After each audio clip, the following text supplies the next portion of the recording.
Assalamualaikum warahmatullahi wabarakatuh. Perkenalkan, saya Muhammad Wildan Ma'arif dari kelompok 5, mata kuliah struktur beton komposit. Di sini, kelompok 5 akan mempresentasikan tentang buku Steel Concrete Composite Bridge, halaman 149 sampai 185. Berikut adalah nama anggota dari kelompok 5. Yang pertama, ada saya sendiri, Muhammad Wildan Ma'arif, NRP 32. Yang kedua ada Muhammad Wahyu Firdani, NRP 33. Yang keempat ada Sarah Sofika, NRP 34. Yang ketiga ada Teguh Firmansyah, NRP 35. Yang kelima ada Bimariati Saputra, NRP 36. Yang keenam ada Florian Dewantara, NRP 37. Dan yang terakhir ada Aditya Jiwayanto Fajar, NRP 38. Biaya jembatan Gelagar 2 lajur 3 dan 4. A1. Cara mencapai beton baja yang hemat biaya jembatan komposit. Meskipun panduan berikut ini adalah untuk jembatan bentang pendek, filosofi desain dapat diterapkan pada semua panjang bentang. Konfigurasi infrastruktur hemat biaya ditentukan dan perbandingan biaya diberikan dalam contoh dari 2 proyek jembatan nyata, di mana opsi jembatan komposit baja beton ditemukan lebih hemat biaya daripada jembatan beton konvensional. A2. Praktek desain bentang pendek saat ini. Jembatan pendek American Design memberikan panduan lengkap tentang jumlah gelagar, ukuran penampang gelagar, jarak, dan data lain yang diperlukan untuk bentang dari 6 meter hingga 36 meter, dan lebar decking dari 7 meter hingga 13 meter dalam format tabel. Perbedaan utama dalam ruang lingkup dan format adalah bahwa solusi Amerika memberikan desain yang lengkap, sedangkan grafik Inggris memberikan ukuran dari awal dan memerlukan desain yang terperinci. Pekerjaan yang dilakukan oleh Elsaraf dan Clifton telah menunjukkan bahwa aspek-aspek ini memiliki pengaruh besar dan biaya yang harus dipertimbangkan di awal tahap desain. A3. Rincian biaya melalui sampel. A3.1. Parameter desain. A. Lebar yang berbeda. Geladak ditentukan sesuai dengan manual jembatan. Oleh karena itu, untuk jembatan 2 lajur dengan volume lalu lintas harian rata-rata tahunan atau AADT sedang sebanyak 4.000 kendaraan, lebarnya adalah 9,7 meter. Pilihan jalur tunggal selebar 6,2 meter juga diselidiki, tetapi hasilnya tidak disertakan dalam panduan ini karena keterbatasan ruang. 3 jenis tipe dek yang dipertimbangkan yaitu yang pertama, dek beton in situ. Yang kedua, dek beton pracetak kedalaman penuh. Yang ketiga, beton pracetak kedalaman parsial. Selama analisis jembatan, setiap jenis geladak menggabungkan beban hidup konstruksi yang sesuai, seperti yang ditunjukkan pada tabel A.1. Untuk kasus konstruksi dek pracetak, 2 opsi penempatan dek digunakan dengan beban hidup konstruksi yang sesuai. Yang pertama, didasarkan pada unit yang dipasang dengan derek. Yang kedua, oleh ekskavator bergerak dengan pengangkat yang mengharuskan ekskavator melintasi jembatan untuk menempatkan unit. A3.1 span sebanyak 5 bentang dipertimbangkan untuk menentukan perbedaan dimensi gelagar. Utama bentang yang dipilih adalah 12 meter, 15 meter, 21 meter, 21 meter, 25 meter, 27 meter, dan 30 meter yang dipilih berdasarkan masukan dari desainer dan perakit. Ini adalah bentang yang paling umum dan datang dengan penambahan 3 meter. Karena ini sesuai dengan panjang plat yang tersedia dan menghindari ukuran yang berlebihan. A4. Muat kasus. Berikut adalah contoh tabel muat kasus yang ditunjukkan pada tabel A1. A5. Prosedur desain. Setelah beban terfaktor yang diterapkan pada setiap balok ditentukan, perhitungan momen dan geser dapat dilakukan dengan mudah. Sejumlah program komputer digunakan untuk membantu dalam desain konfigurasi jembatan yang berbeda. Ini ditentukan dengan mempertimbangkan posisi beban, kekuatan longitudinal gelagar, dan kekakuan melintang geladak. Program analisis komputer S-Frame GSC 2006 digunakan untuk memodelkan dek jembatan dan menentukan faktor distribusi beban yang bergantung pada kasus beban dan lokasi titik beban hidup dan beban yang terdistribusi secara merata. Untuk penampang dipilih berdasarkan sejumlah kondisi yang pertama, persyaratan kekuatan baik selama konstruksi dan ketika gelakar bekerja secara komposit dengan penghiasan dipertimbangkan dengan ukuran yang lebih besar dipilih untuk tahap penetapan biaya. Yang kedua, karena jumlah bracing berkurang seiring dengan bertambahnya ukuran bagian girder. Hal ini mengakibatkan pertimbangan opsi yang berbeda. Yang ketiga, jika rasio kapasitas desain penampang atau tindakan desain adalah 1,03, penampang tersebut dipilih. 4. Secara umum, balok yang lebih ringan tetapi lebih dalam dipilih daripada balok lebih dangkal tetapi lebih berat.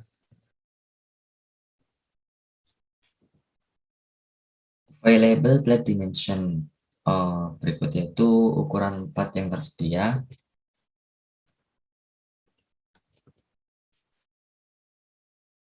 Berikut yaitu tabel plat buatan Selandia Baru.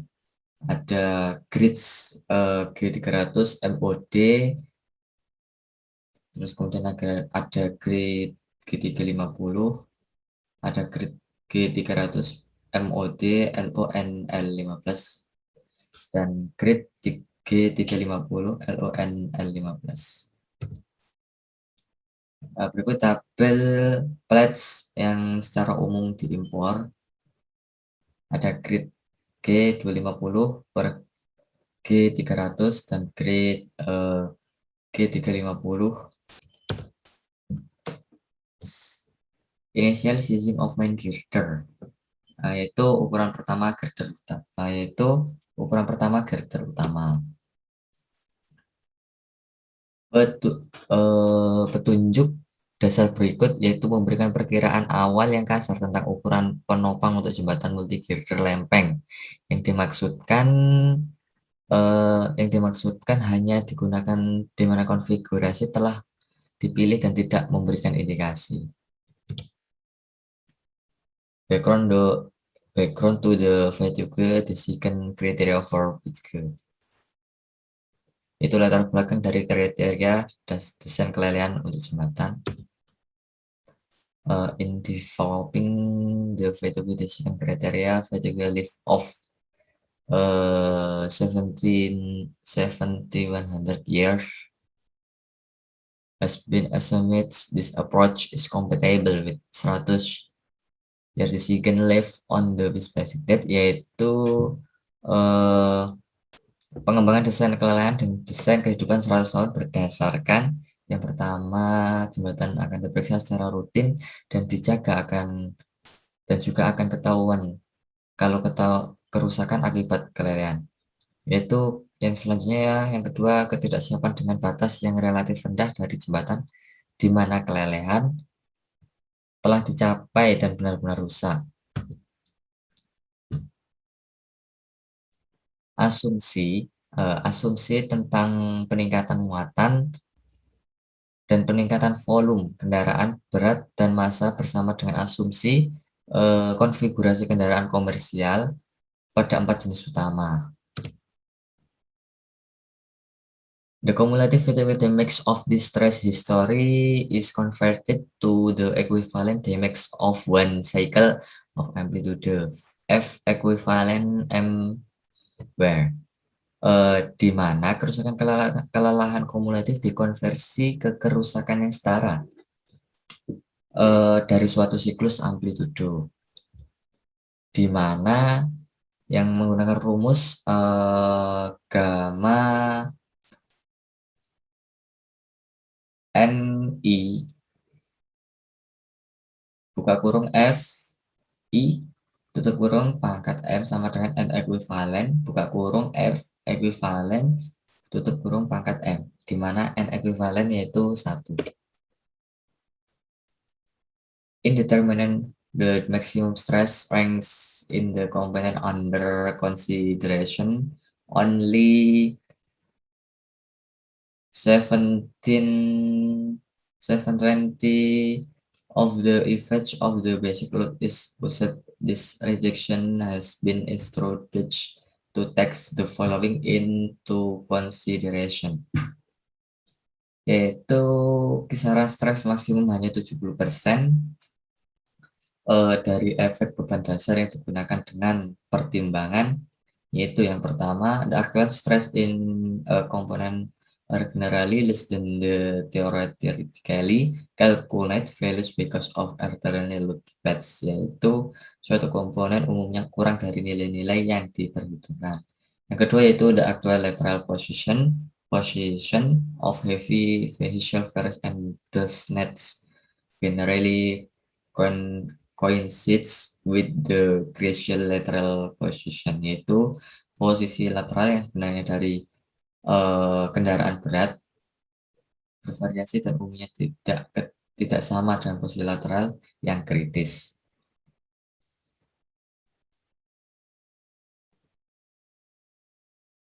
Di sini saya akan melanjutkan presentasi tentang single span ladder deck bridge, atau bisa dibilang jembatan dek tangga rentang tunggal. Untuk pembuatan jembatan, yaitu harus melakukan perencanaan agar tangga ini bisa berdiri dengan kokoh. Salah satunya yaitu contoh untuk jembatan ini menggunakan 2 jalur, di mana jembatan ini dibangun di atas dataran banjir. Terus merencanakan bahu diasumsikan 1 meter dan jalan setapak 2 meter. Setelah itu kecepatan untuk pengendara yang melewati jembatan tersebut, terus lalu lintas harian tahunan rata-rata atau ADT, terus merencanakan pemeriksaan jembatan untuk merancang tingkat banjir. Nah, untuk jembatan ini tidak adanya beban banjir pada jembatan karena dibangun di atas dataran banjir. Setelah itu merencanakan standar yang digunakan untuk perencanaan. Setelah itu sifat material untuk yang digunakan dalam perencanaan jembatan. Terus kepadatan baja, kepadatan beton, ketebalan yang digunakan untuk permukaan, terus baja parapet, beban konstruksi, ban hidup, dan nilai karakteristik penyusun. Untuk struktur arrangement atau pengaturan struktur, yaitu untuk jembatan tunggal ini menggunakan 2 jalur dengan peraturan girdernya diasumsikan dengan lempeng dek 250 mm dengan cantilever 1,3 meter dan bentang untuk jembatannya 24,5 meter. Untuk desain basis ini dalam perencanaan jembatan yaitu menggunakan combination atau beban kombinasi, faktor kekuatan, dan sifat material pada jembatan tersebut. Dalam sifat ini ada 5, yaitu menggunakan baja, beton, penguat baja, modulus elastis beton, modulus elastis baja, dan efek jangka panjang. Untuk durability, yaitu menggunakan baja sama beton. Action on the bridge, yaitu ada 3, permanent action, construction load, dan traffic load. Untuk permanent action, yaitu bagi ada 4, yaitu mana pertama adalah beban struktural elemen, beban permukaan, beban dari konstruksi jalan setapak, dan beban dari parapet. Dari masing-masing beban ini memiliki kepadatan yang berbeda-beda. Selanjutnya yaitu untuk construction load. Dalam construction load ini diasumsikan menggunakan konstruksi seragam, di mana dengan nilai 0,75 kN per meter kubik dilakukan saat melakukan pengecoran. Terus untuk beban basah yaitu menggunakan 1 kN per meter kubik. Setelah itu untuk traffic load ya, atau bisa dibilang beban lalu lintas itu ada 2, yaitu beban lalu lintas yang pertama adalah beban lalu lintas jalan dan beban lalu lintas pejalan kaki. Thermal action perubahan suhu keseluruhan. Untuk perubahan panjang dan penampang komposit koefisien muai panas linear adalah 11,7 kali 10 per OC. Hal ini kemudian digunakan untuk menentukan tekanan tanah pada jembatan integral atau menentukan panjang muai dalam kasus tumpuan sederhana. B. Perubahan suhu diferensial. Perbedaan suhu vertikal yang diberikan dalam manual jembatan bagian 3 digunakan dan perbedaan suhu akan dianggap bekerja secara simultan dengan perubahan suhu keseluruhan. Dan seismic action, bagian 5 dari manual jembatan digunakan untuk menentukan gaya horizontal yang dihasilkan oleh aksi seismik pada bangunan atas jembatan. Gaya-gaya ini ditransfer ke dalam penyangga, pilar, dan penyangga yang dirancang untuk menahan gaya horizontal ini, seperti yang ditunjukkan pada gambar 5.4 dari manual jembatan. Oleh karena itu, aksi seismik yang bekerja pada superstruktur diabaikan karena minimal selama jalur beban tersedia untuk mentransfer aksi ini ke substruktur. Kemudian balok makeup dan lempeng tulangan. Balok utama. Selanjutnya cross girders atau balok silang. Susunan balok silang seperti gambar tersebut. Kedalaman keseluruhan 750 mm di ujungnya, 896 mm di tengah. Untuk misalnya 300 kali 25, webnya 16 mm. Web tidak dikaku kecuali mungkin di tengah bentang balok silang jika balok silang perlu diberisi. 6. Penampang balok. Properti bagian balok utama sama lebar efektif plat sebagai berikut. Tentang ekuivalen untuk lebar efektif adalah sebagai berikut. LC-nya 24.500 mm dan BF-nya ketemu 2.800 mm.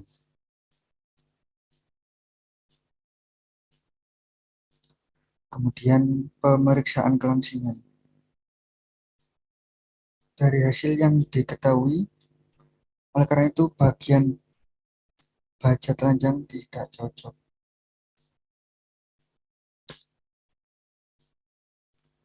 Kemudian penampang melintang komposit jangka pendek untuk benarnya diketahui NS sama dengan 6,25.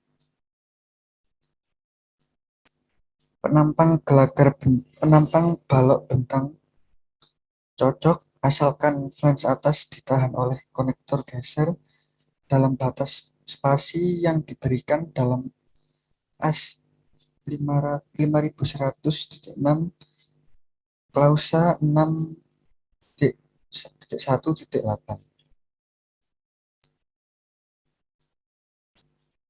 Kemudian balok utama dan balok tegangan plat. Untuk composite cross sectionnya seperti tabel berikut. Utama dari perbedaan suhu melalui kedalaman penampang elemen dipertimbangkan dalam desain. Kemudian tegangan longitudinal dan gaya geser akibat pengaruh temperatur diferensial dihitung dengan teori elastik dengan asumsi interaksi penuh antara plat beton dan balok baja. Kemudian gaya longitudinal akibat efek utama dari susut dan suhu diferensial, keduanya dipertimbangkan dalam desain konektor geser, stud, dan tulangan transversal. Poin A, perbedaan temperatur untuk perhitungan efek primer digunakan modulus beton jangka pendek seperti berikut. Untuk setiap elemen penampang, hitung tegangan sebagai modulus elastisitas tegangan, kemudian tentukan gaya dan pusat gaya untuk area tersebut. Penahan balok bagian dalam karena nilai karakteristik perbedaan suhu dicatat dalam manual seperti berikut. Kemudian poin B, efek penyusutan. Efek penyusutan dihitung untuk situasi jangka panjang.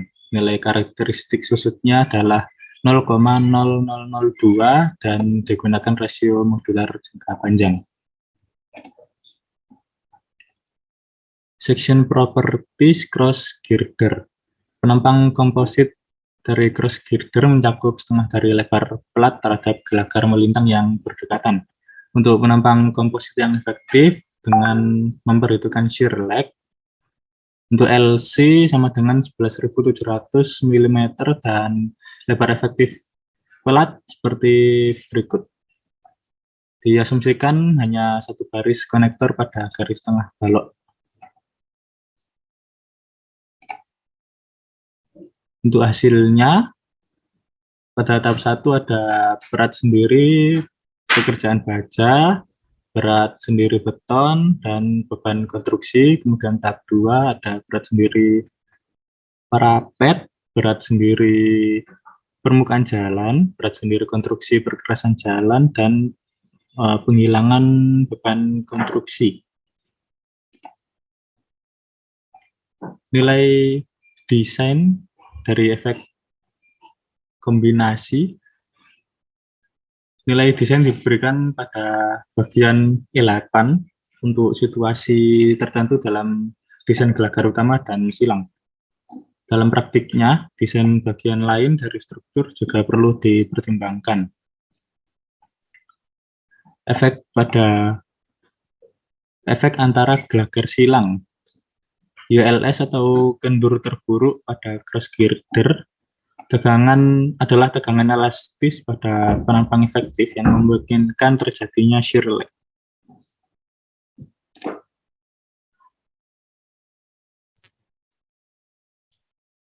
Ya, saya Florian Dewantara Setiawan. Saya izin melanjutkan di sini selanjutnya di bab E9, verification of crude steel beam girder during construction, di mana dua balok utama rentan terhadap tekuk torsi akibat berat beton basa, yaitu sebelum mengeras dan menahan akord atas.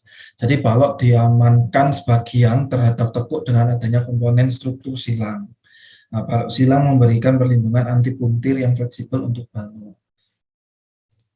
Nah, untuk selanjutnya E9.1 restrain to main girders.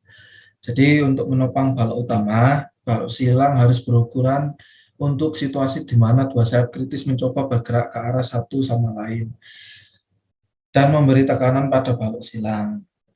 Oleh karena itu AS 5100.6 bagian 8.4.2 menyatakan bahwa gaya transversa yang bekerja pada pengekanan lateral diasumsikan 2,5% dari gaya ULS yang paling menekan pada sayap kritis balok utama. Oleh karena itu pemeriksaan berikut dapat dilakukan. Jadi tegangan pada sayap atas pada beban konstruksi sama dengan 237 MPa. Nah, selanjutnya di sini adalah verification, di mana momon lentur maksimum di tengah bagian di bawah beban konstruksi adalah 6.410 kN. Nah, kapasitas lentur balok utama ditentukan dalam AS 5100.6. Nah, bagian 5.6 sebagai berikut. Jadi MB sama dengan alfa M kali alfa S kali MS lebih kecil daripada MS. Nah, selanjutnya di sini verification of composite girder. Nah, di bab E10.1 ini sagging bending in main girder. Jadi atau pembengkokan di gelagar utama. Jadi kekuatan lentur elastis desain untuk balok loncatan tergantung pada efek desain pada undakan. Jadi penampang baja saat ditekuk dan penampang komposit kompak. Nah, efek atau tegangan pada penampang dihitung berdasarkan sifat penampang bruto. Untuk efek pada balok baja ditambah sifat penampang efektif pada penampang komposit. Nah, selanjutnya di sini verifikasi dari cross girder. Jadi seperti yang telah disebutkan, tegangan-tegangan pada komponen struktur silang untuk beban-beban yang diperhitungkan dalam perhitungan berada dalam batas elastis. Namun palang ini diperlukan untuk mencegah plat tekuk di area pencetakan. Jadi anggota silang harus kaku dan cukup kuat untuk melakukan fungsi ini, di samping ketahanan yang sudah diperhitungkan. Nah, diperhatikan bahwa anggota silang antara secara efektif bertindak sebagai balok penyangga sederhana untuk membawa beban dari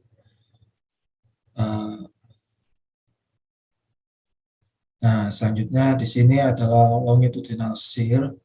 Jadi ketahanan terhadap geser longitudinal diverifikasi untuk badan yang dilas. Jadi konektor geser dan tulangan transversal pada tumpuan dan di tengah bentang. Jadi dalam praktiknya nilai antara juga akan diverifikasi untuk mengoptimalkan penyediaan konektor geser. Nah, dapat dilihat di sini bahwa untuk ULS value dan SLS value itu berbeda.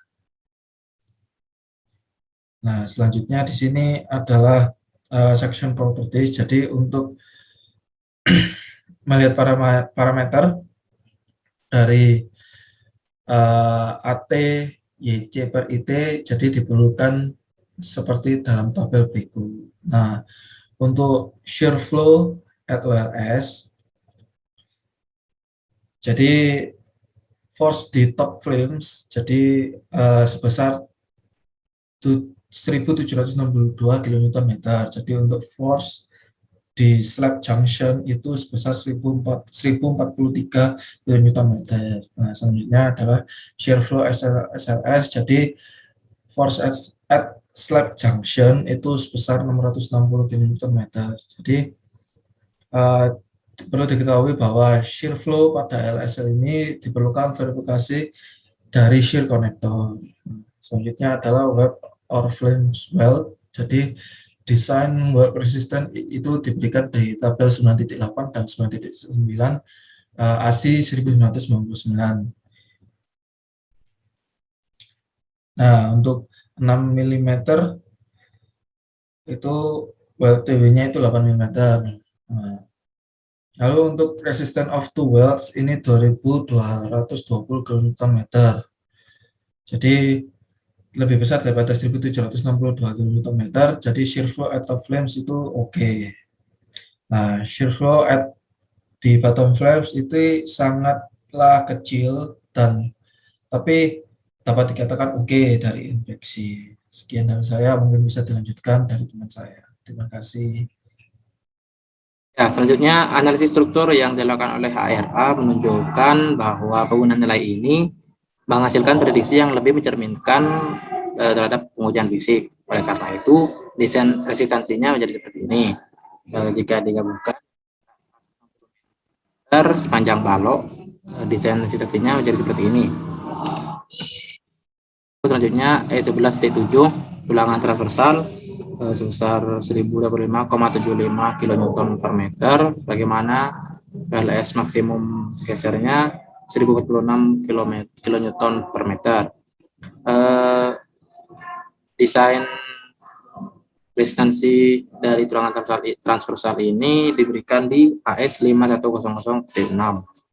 Lalu selanjutnya E12 sambungan balok silang ke balok utama. E12D1 susunan struktural dari sambungan. Sambungan antara balok utama dan balok silang itu didesain untuk melentur sebesar 2,5% dari gaya tekan yang diinduksi momen, dan kelakuan ini terjadi di lengan tuas. Untuk kasus dan contoh pengerjaannya seperti ini. Lalu E12D2 ketahanan geser dari baut, contohnya seperti ini. Lalu ada E13 nilai kelelahan atau nilai fatigue. E13D1 pembebanan dasar dari desain fatigue. Untuk gambar sebelah kiri merupakan modifikasi individual A160, dan untuk gambar sebelah kanan merupakan modifikasi individual M1600. Untuk rumusnya sama, dan yang berbeda di sini hanya penggunaan alfanya, di mana alfa untuk A160 axle load menggunakan 0,4, sedangkan M1600 axle load menggunakan 0,3.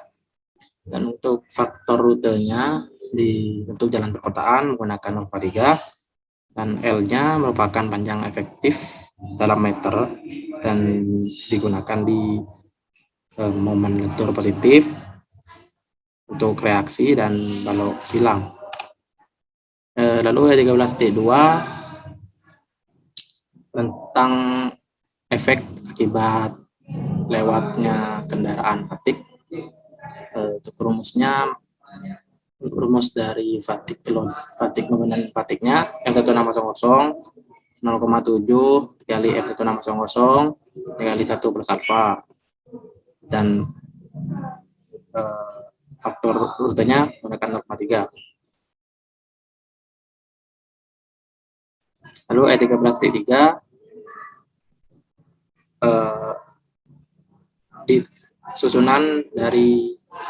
detail susunan dari struktural baja.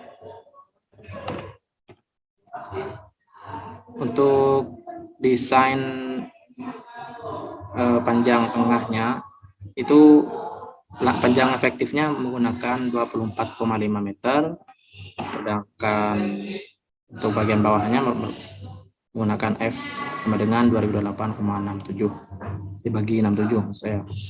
Lalu selanjutnya E13.4 nilai sambungan geser. E13.4.1 geser pada penyangga, di mana rentang tekan vertikal gesernya besar 390 kN. Untuk contoh kasusnya seperti ini. Sekian dari kelompok kami, kurang lebihnya mohon maaf. Wassalamualaikum warahmatullahi wabarakatuh.